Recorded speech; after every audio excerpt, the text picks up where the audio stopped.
আজিকালি ইমান গালত দাগ হৈছে কি কৰিলে এই দাগবিলাক বাৰু গুচি যাব।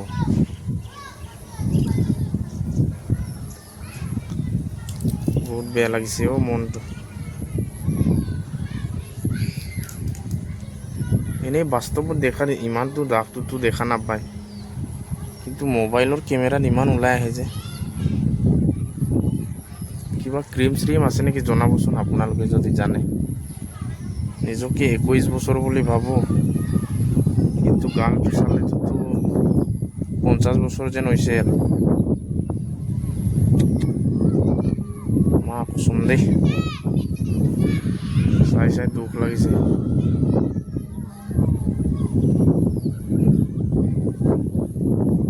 কিহৰ কাৰণে এনেকুৱা ইমান দাগ হৈছে বাৰু, আগততো নাছিলে।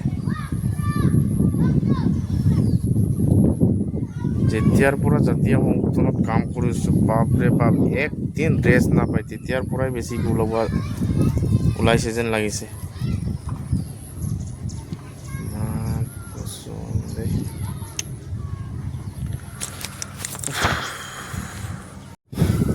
সময়ত খাব নাপায়, প্ৰতিটো দিনেই 3-4টা মিটিং এটেণ্ড কৰিব লাগে। ৰাতি এতিয়াতো এইকেইদিনটোতো ৰাতি 1-2টা বজালৈকে মিটিং হৈ আছে।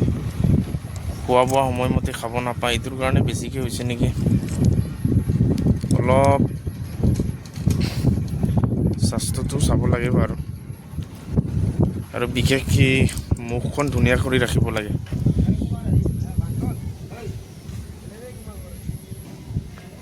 এতিয়া আইনাত চাবলৈও বেয়া লগা হৈ গৈছে, এনেকুৱা হৈছে মা কচম।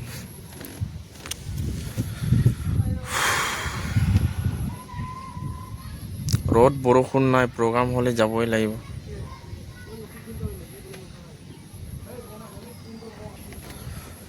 বেলেগ সংগঠনত ইমান ব্যস্ত হয়নে নহয় নাজানো, কিন্তু TMPKত বহুত আপুনি ত্যাগ কৰিব লাগে, নহ'লে